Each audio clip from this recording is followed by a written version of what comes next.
Talvez não exista nada de errado com o seu corpo.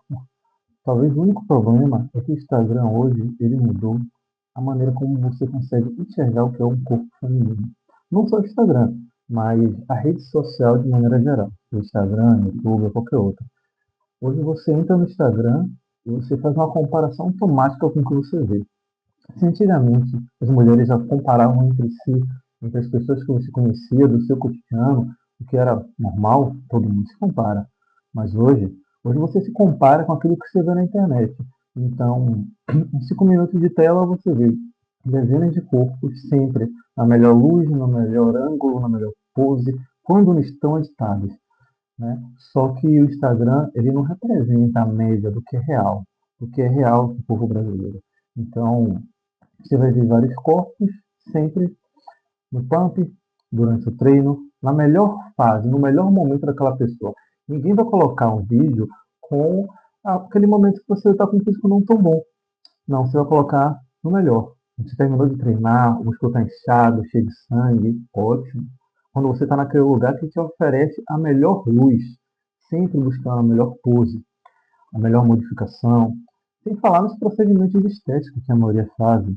Não vamos também deixar de falar dos hormônios. Mas observe, ainda que aquele físico não seja uma mentira, ainda que aquilo que está sendo mostrado seja a realidade daquela pessoa, isso não quer dizer que foi o momento melhor selecionado para mostrar aquilo que vai vender. O Instagram, o algoritmo, sempre vai selecionar aquilo ali que vai te mostrar, sempre vai selecionar o que vende mais, o que é mais buscado, o que é melhor visto.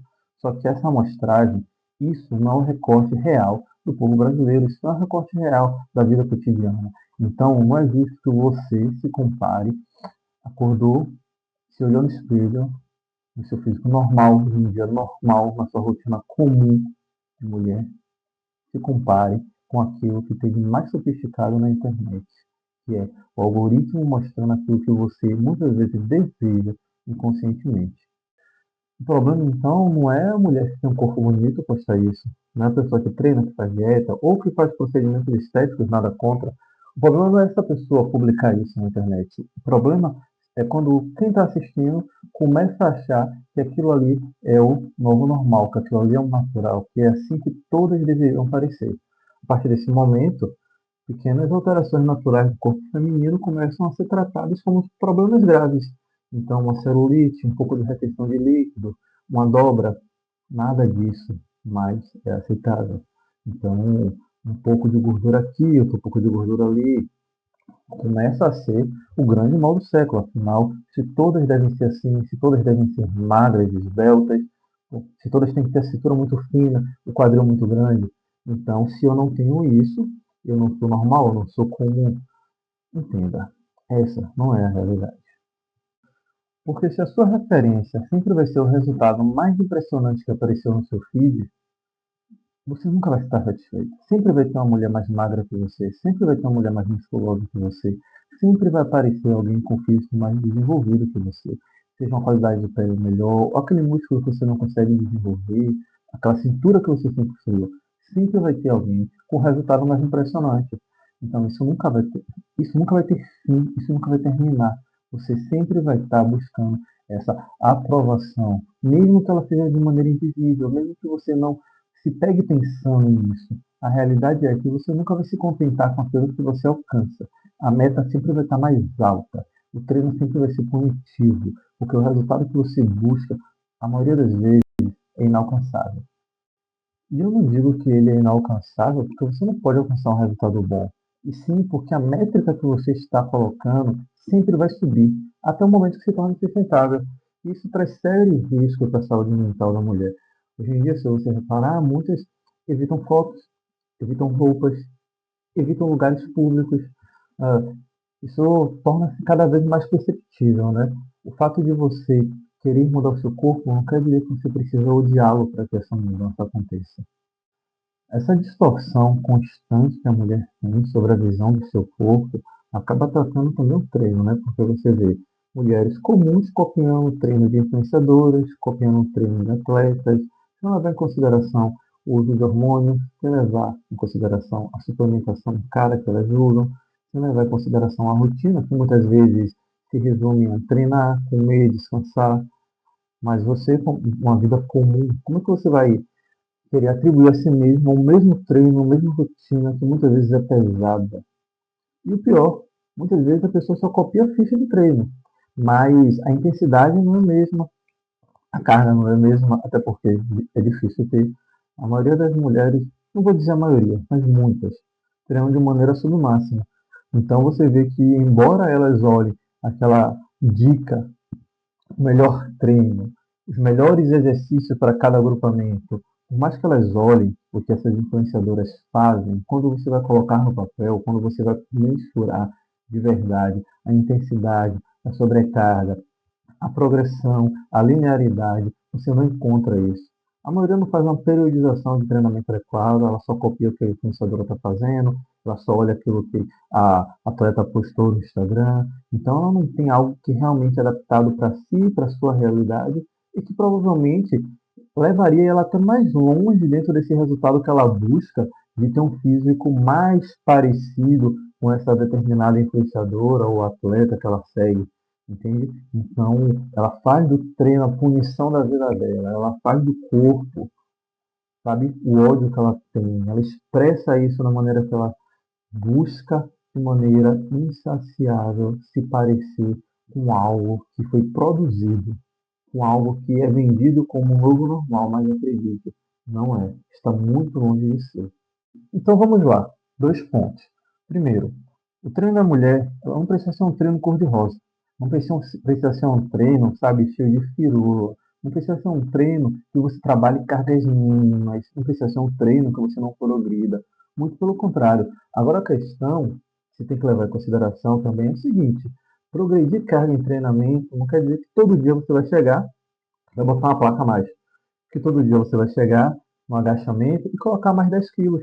E todo dia você vai fazer a elevação pélvica e vai aumentar a carga. Não. Você tem que progredir carga? Tem. Respeitando a execução, respeitando o movimento, contando e controlando o volume de treino semanal, observando a frequência e que tipo de estímulo você está dando. Óbvio, se você treina com a frequência alta, então se eu treino glúteo com a frequência alta, posterior ou quadríceps, obviamente a minha progressão de carga ela não vai ser tão alta. Mas se eu quero progredir carga, eu posso diminuir um pouco a frequência. Eu tenho que controlar todo o volume de treino, entende? Se essa semana o meu foco em progredir for agachamento e eu fiz uma boa progressão, eu não vou chegar no stiff e tentar repetir a mesma coisa. Eu não vou chegar no leg e vou tentar repetir a mesma coisa. Eu vou trabalhar bem, eu vou trabalhar intenso, mas eu vou entender que o meu sistema nervoso central ele vai sofrer um impacto, sim, se todo exercício composto, principalmente os compostos, eu querer forçar cada vez mais carga. E não só ele, as minhas articulações também. Então entenda, o treino da mulher, ele não tem que ser um treino cor-de-rosa, como eu falei, no sentido de ser um treino leve, ser um treino fraco. Não, ele não precisa. Tem que ser um treino pensado, tem que ser um treino intenso, mas um treino controlado, um treino feito com a devida execução correta, com um número de repetições e séries adequados, com um controle de volume e frequência ideal, e tudo pensado na realidade. Primeiro, o físico de um atleta não é prescrição de treinamento, muito menos prescrição de entendimento e sabedoria. O fato de um atleta ter um físico bom não quer dizer que ele entende necessariamente de treinamento. Primeiro, muito atleta só segue aquilo que é mandado, sem nem questionar. Segundo, muito atleta só é atleta porque tem uma genética boa e uma boa predisposição a ganhar massa magra ou a se manter seco. Terceiro, muito atleta, e isso se aplica a homem ou mulher, faz uso de hormônios de maneira indiscriminada e abusa. Porque não é só o uso, mas é o abuso. E eu não estou sendo hipócrita porque eu sou atleta e obviamente eu também uso. Mas, entenda, uma coisa é usar, outra coisa é abusar. E eu não estou passando pano e não vou abordar isso agora porque não tenho. O que eu estou querendo dizer é que o fato de uma pessoa ser atleta não quer dizer que ela é a melhor pessoa para te mostrar um treino, para te recomendar um treino. E muito menos que você deve indiscriminadamente. Então, pense o seguinte: treinamento deveria ser uma forma de você desenvolver melhor seu corpo. não colocar você em guerra contra ele. O treinamento serve para você melhorar sua confiança, para você entender que seu corpo ele pode evoluir, ele pode ficar mais forte, ele pode ficar mais bonito, tudo isso não tem uma regra. E aqui eu não estou dizendo que você deveria, então, parar de querer evoluir. Não, estou dizendo que você pode fazer isso de uma maneira saudável. As pessoas falam muito hoje de ódio como combustível. A vida não precisa ser assim. Você não precisa tratar o treinamento e a sua melhora como se fosse um campo de guerra, no qual você não faz aquele treino, aquela dieta, se você erra um dia, se você falta um dia, você está perdendo guerra, está perdendo território. Não. A vida não precisa ser tão pesada assim. O treino ele não precisa ser sua punição diária. Ele deveria fazer parte do seu momento de alegria, de lazer, sabe? Deveria aproveitar cada etapa, cada processo, cada evolução. E não se punir cada vez que você, por ter uma vida normal, por ser uma mulher comum, como tantas outras, não consegue cumprir aquela tabelinha que a sua influenciadora ou então talvez seu corpo realmente possa melhorar. Todos nós podemos, mas existe uma grande diferença entre você querer evoluir seu corpo e você achar que isso terá valor em se transformar em outra pessoa. Então talvez você devesse pensar o seguinte: você está treinando para melhorar a sua versão ou para fugir de quem você é? Porque se for a segunda opção, não é a escolha mais saudável.